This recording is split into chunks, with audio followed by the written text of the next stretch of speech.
জাতিকে বসে বাংলাদেশে আজকে নতুন আঙ্গিকে আমরা সেই নাম বলতে চাই না।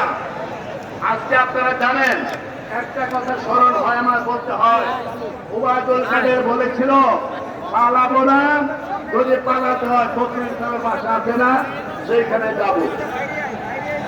আজকে সেইখানে আশ্রয় পাবেন কি পাবেন না, পেছেন কি পেতেন না, সেটা আমি জানি না।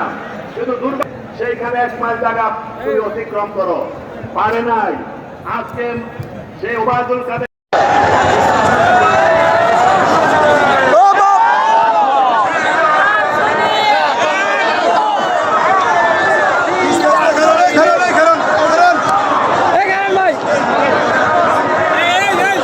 ইনশাল্লাহ আমরা খোদা হাফেজ।